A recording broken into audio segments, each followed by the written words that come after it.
Good morning, everyone. So a little bit different of topic agenda in a technology conference, but a lot of this is applied in the technology space at Whirlpool. So, which one do I click here? There we go. Okay, the abstract, comparing behavioral science and lean. Often I'll talk about that as continuous improvement or CI during the course of this presentation. But by combining the two paradigms, we actually end up with something really fantastic. My background, I obtained a master's in behavioral science almost 2 decades ago now. I've worked in a number of fields, background Six Sigma. I actually don't use that certification hardly at all. That's a whole nother conversation. Background in Toyota Production System, Lean, Agile, Scrum Master, all that kind of stuff. I teach on the side. I've been an adjunct professor in psychology, business, and mathematics. And I like innovation a lot. So I actually partner with agencies and have 2 products on the market. So, background on Whirlpool. We're kind of big. We're the largest appliance manufacturer on planet Earth. We've had about, $21 billion in sales. Most recently, almost 100,000 employees. Here's the plug. Please buy our stuff. Background for this talk. To scope it in a little bit, we'll talk about the administrative area and the manufacturing area. The scope for this is primarily the administrative space, not the manufacturing space. Okay? So, from a change management perspective, I assume most of you here have backgrounds a little bit in CI. If not, we'll bring that up as we go along. From a change management perspective, there's a lot of ways to transform organizations. One of the approaches that I learned from my mentors was the model line approach. Take organizations to a positive deviant, an organization, a space that is different in a good way. They're deviations from the norm in a positive perspective. If positive deviants don't exist internally, you go externally. Nationwide Insurance and Target have been mentor organizations of mine over the years, and they're excellent at this. So when I joined Whirlpool about 2 years ago, we didn't have good model lines internally for what good executive problem-solving behaviors look like, so we looked externally toward these guys. So we'll take a deeper dive on this. Nationwide Insurance. So upper right-hand corner is something called Nemawashi. It's basically business-sponsored socializing, typically over drinks. It actually helps build rapport and relationships really well. So when you have an ask to give, people don't question your ask or where you're coming from. You build the relationship first before you build the ask. Okay? So we were socializing with the executives there. Top center is the ground level version of what problem solving looks like. They have really well functioning Scrum teams. One of the reasons that we look at Nationwide Insurance, and I want to plug Tom Pater is the executive there that helped transform that organization. He has a book out there as well. It's listed in my last slide that you'll be able to see. They're one of the few organizations that have scaled problem solving behavior all the way.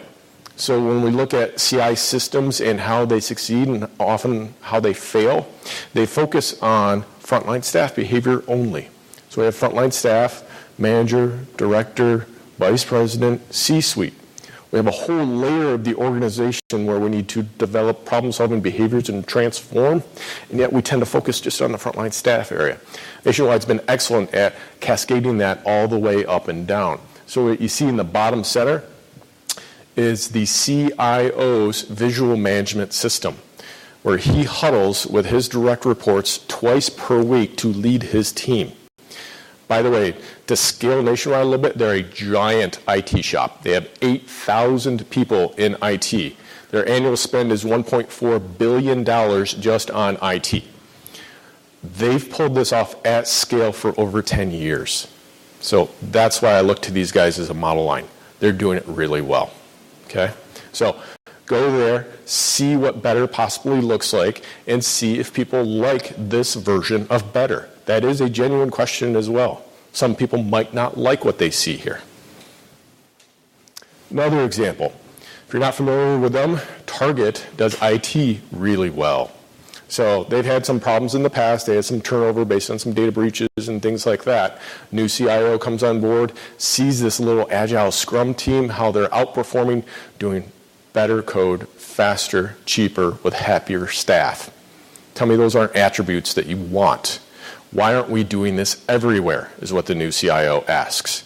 So they do leadership and team skill development really well. They send a team into this dojo, which is a training area, for 3 months, and at the end of 3 months, they have a team that is high-speed boogieing with Agile really well. So take leaders there. Again, just like previously, what you'll see there are members from Whirlpool's executive team, CIOs, regional CIOs, global vice presidents, global directors, things like that. You take those leaders there to experientially understand what their journey is going to look like in the future. Same thing with Target, a bunch of leaders, executives as well, okay? These guys publish a lot of stuff too, so you find a lot of the materials there at conferences. Yes? I often hear the word agile, and it's always connected to IT. Everything you're showing here, is it always connected to IT, or do you use the same method in other areas of the company? So I'll use another model line example, Steelcase. So they're office furniture manufacturer. I'll get it out in the third try. In Grand Rapids, Michigan. They talk about Big A and Little A Agile. So Big A Agile is the formal IT version of Agile concepts and principles applied to IT. Little A is applying those same concepts and principles because it's a visual management system. It's huddles. They're key performance indicators, right? High-performing teams. Little A Agile is how they apply it to non-IT administrative space, right? Now it's actually taking over in their manufacturing space because the receptivity of Agile has been branded much better than classical Lean, right? Lean has a few negative connotations with it. Agile doesn't have all that baggage. So the question, you see a positive deviant, you see a model line, you see what better looks like. Now what? So how do you connect this with the leaders in your transformation journey? The question one of my mentors taught me was, you'll always face go where you're needed or go where you're invited. Always pick A. Always. Even if it's not where the biggest need is. The reason is option B is a Sisyphean approach. Sisyphus with a boulder, pushing it up the hill, not making a lot of progress. Most people I see a lot of nods can relate to that. Okay, if you start with A, no matter the scale, the scope, the political nature of it, it will reach a tipping point. Success will breed success, will breed success. It works a lot better. So always, always, always go with A. There are early adopters, laggards, people sitting on the fence waiting for the fad to go by. Go with the early adopters. Work with those guys. You're invited in. So we worked on that. Just to demystify behavioral science a little bit, there's a lot of concepts around it. It's nothing like the behavioral sciences unit you'll see on TV, the drama. There's a few key concepts up here that you might want to learn more about. They're really applicable to business environments. Behavioral pinpointing is a great way to identify what is and is not a behavior. It sounds so simple, but we get it so wrong so many times, particularly when we're talking about skill development. Basically, the rule of thumb is if you can record it with a video camera, it's probably behavior, right? If I ask you to think about a red car, I don't know if he's thinking about a red car or a blue car. And the only way I know is if he tells me, and he's a liar, so it's probably not happening. But if we can observe it with a camera, it's probably a behavior, okay? There's a lot of basics up here. Response effort analysis is simply how much work is it to accomplish what we're asking somebody to do. This is a non-starter for a lot of principles, a lot of transformations that we go through. Feedback systems, I'm just going to flat out tell you from a behavioral science perspective, most of the time they're non-existent. And what we call feedback systems are not really good. There are certain attributes of successful feedback systems that help set people up for success from a very respectful fashion. Work on those. Matching law, pre-MAC principle, they sound kind of cool. I just want to throw those up there because from a BS perspective, you can mathematically predict behavior under specific conditions. These laws have figured it out already. It can be really useful. See a lot of this work going on with tech companies like Amazon and Facebook. Contingency analysis is another discussion. Performance management. Performance management is not evil. How it's performed is evil. Hammers are not evil either. A lot of performance management systems are things that teams struggle with. But if you truly align them up well with strategy, and we're going to dive into strategy a bit here as well, it can be cool. It can be helpful. It provides individuals with a respectful environment to develop. Behavioral engineering model, we'll get into, there's a book reference in the back. Gilbert's just a genius, if you've never heard of him. So, rubrification, patent pending. So we look commonly at CI systems and overly complexify them. Rube Goldberg machines were not meant for business environments, yet often they look like this. CI systems that we set up can be extremely difficult, and no wonder people don't adopt them, and they tend to have a 3 to 5 year life cycle and then die out when funding gets a little tight. So let's avoid overly complexifying our CI systems. Let's start basic. Let's use an example of this. Has anybody in here heard of Kata? Ooh, really? Okay, just not that many. All right. So there's another book reference in the back. Mike Rother, he's a professor at University of Michigan, codified Kata from Toyota's perspective. It's how they learn and develop leaders and individuals, okay? Out of the book, Kata is really complicated. Here's just a few screenshots of some of the systems involved in developing problem-solving behaviors from a Kata perspective. It gets to be overwhelming really fast. A lot of my CI peers give up on this because they try to institute all of the aspects of Kata right out of the box, and it's too much. It's a lot of work. It's a lot of overhead, and it's too big of an ask. Crawl, walk, run. Not Usain Bolt marathon right out of the box. Don't go there. So how do we distill this down a little bit? 5 basic questions. 5 basic questions that, if instituted systematically, are really powerful. What is our goal? What is our actual?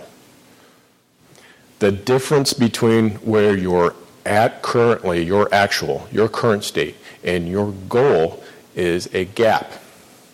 That is the problem that we're trying to solve. What is the cause for the difference between those two? What is your plan to address that? And then as a leader, how may I help you with any of that? We don't have a goal. Okay, I'll help you there. We don't have any idea what our actual is at. Let me help you there. We got our goal, we got our actual, we figured out the cause. We can't figure out a plan. Let me help you there.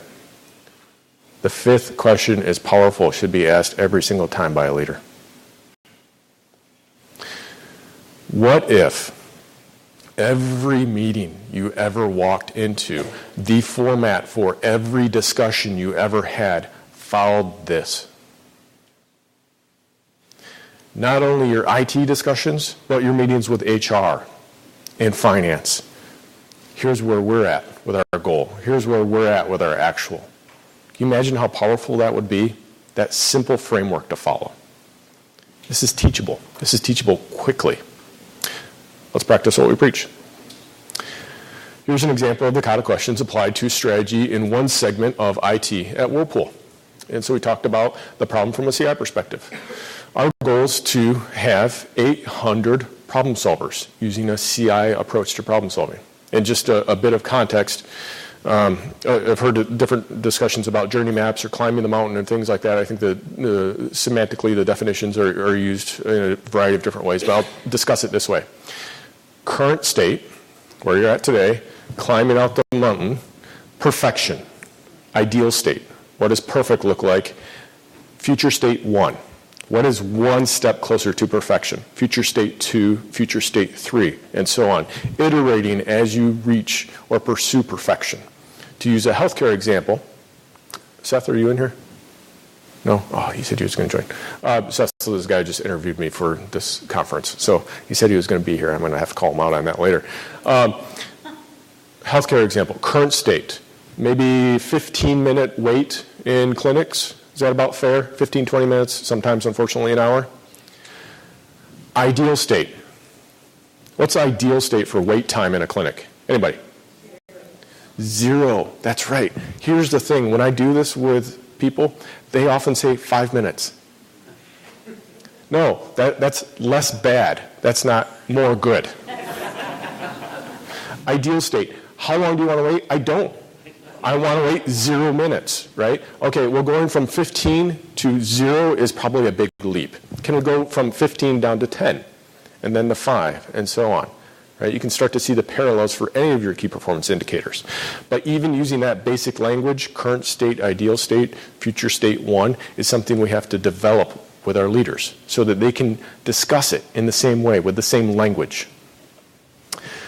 Actual, pretty low. Cause for the gap, simply lack of exposure, right? Never been trained, coached, mentored on this approach. What's the plan? Well, that's what we're actually going to dive into here. So I'm going to show you some of how we did some of these elements of our plan.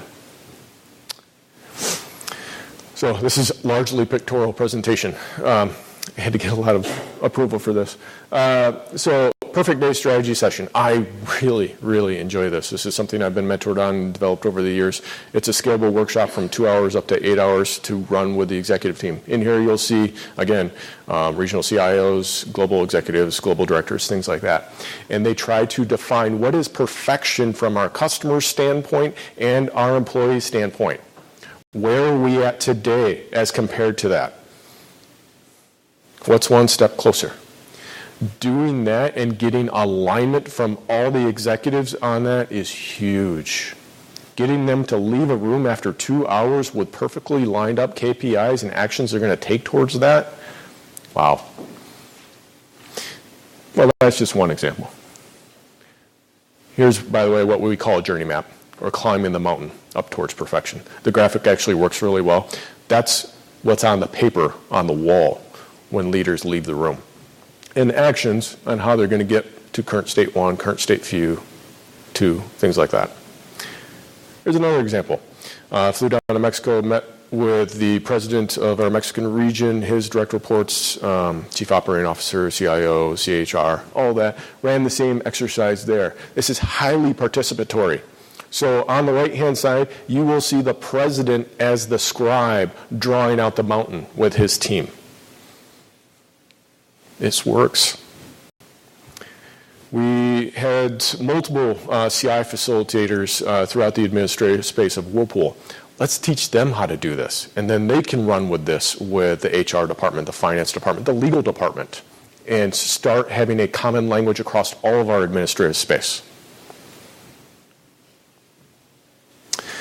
Another example, visual management systems, before and after, right? So it doesn't look like much, but the upper left-hand side was what the wall looked like current state. And then we instituted a visual management system. This global executive huddles twice per week with his direct reports in front of their visual management system. There's if you will, a Kanban section, which has a portfolio management, project management, program management section. There's a KPI section. There's a struggles blockers section. Just like you would with a frontline Scrum team, you have blockers that are at this level as well. Yes, you have global executives who get stuck and need help and need to ask for it. Set up a system to make it easy for them to ask for help.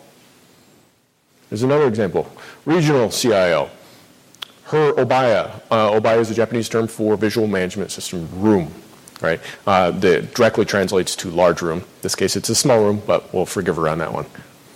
She huddles with her team once per week. I would recommend that be your minimum frequency.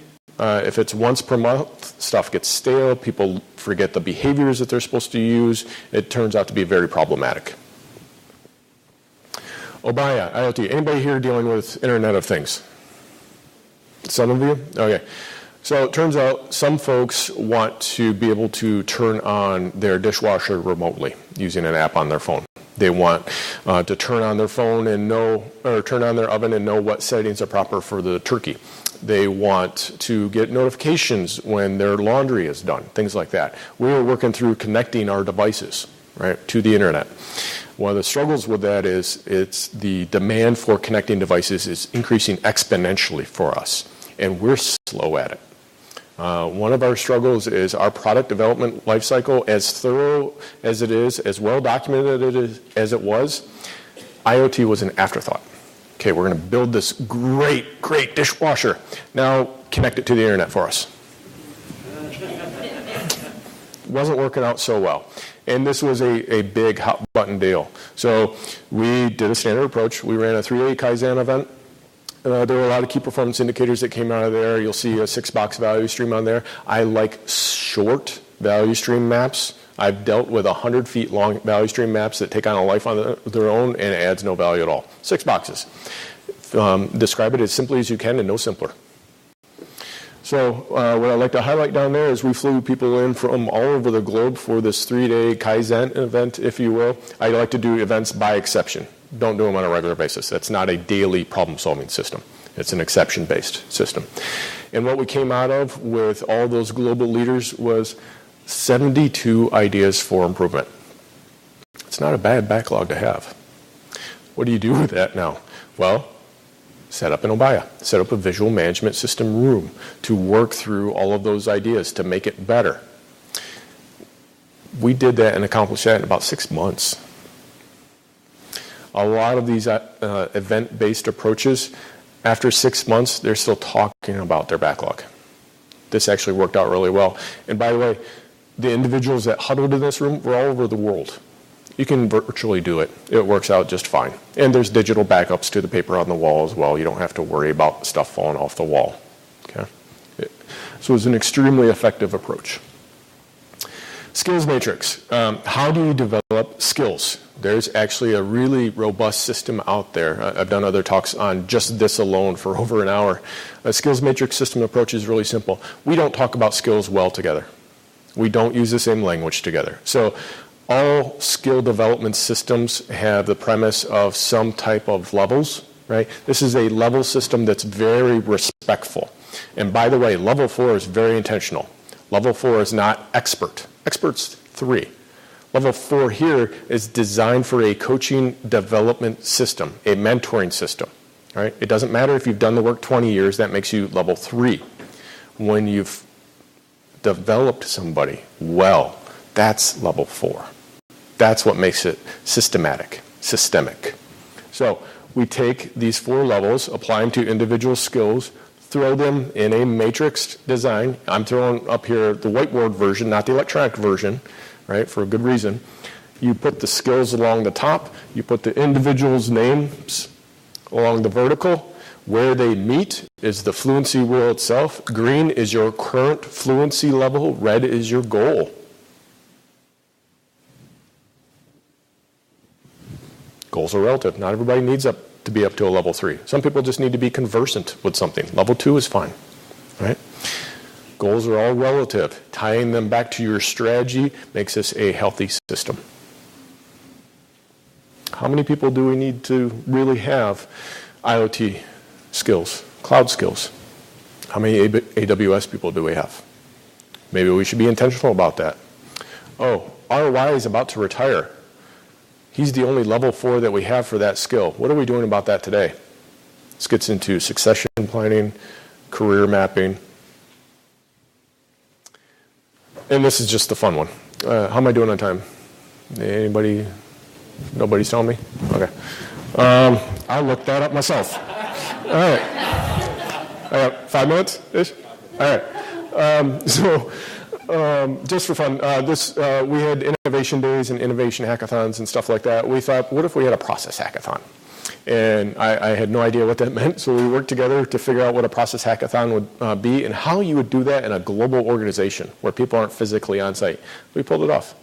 We did a full-day hackathon focused on problems that individuals wanted to solve and the company wanted to solve. We had over a dozen teams globally distributed participated in the hackathon. At the end of it, they reported out on their work. They learned CI systems that they could take with them after they go, and people won awards. And again, your executives present for it. Executives are people too. The additional materials. There's a lot of fluff out there, and I've read most of it. And so you have to distill that out somehow. I like mentors who recommend things for me. They figured out what's good and what's less than useful. Here's some of the stuff that keeps coming up as useful. So it's a mix based on your preference, thank you, of books, videos, websites, all that kind of stuff. From what I'm told, my slide deck will be available if you fill out a survey after the fact, and you can get this. You're welcome to take pictures too, or just email me directly, which is my contact information is on the next slide. But this is really good stuff.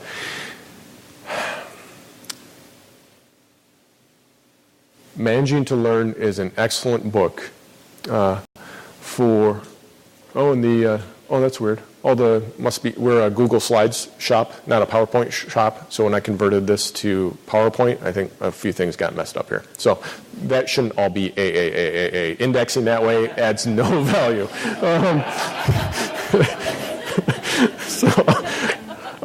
Managing to Learn, third up from the bottom, is an excellent book written in novel format about how to develop problem-solving behaviors. The one right below it is flat out the best strategy book I've ever read. Again, written in novel format. There are so many versions of what strategy actually means in a business perspective. I'll just qualify this as this is one version that we've found very helpful. Okay? Yes? So back how it was organized, back a few slides you said always do A. Yeah. Oh, in the very beginning, yeah. All A's. Oh, was it? Oh, okay. Well, there are just two. So Way back in the beginning, do A or B? Okay, so, okay. Go where you're needed or go where you're invited. So thank you, feedback, right? You're the only one brave enough to call me out on that. So always go where you're invited, not necessarily where you're needed. Okay. Sorry about that. Thank you very much. Yes? Do you do anything specific in decision making to teach people how to avoid bias? Yeah, so to get a little jargony, has anybody heard of the term GEMBA here before? GEMBA. So I've used this in multiple global and regional organizations. We're all biased, always, all the time.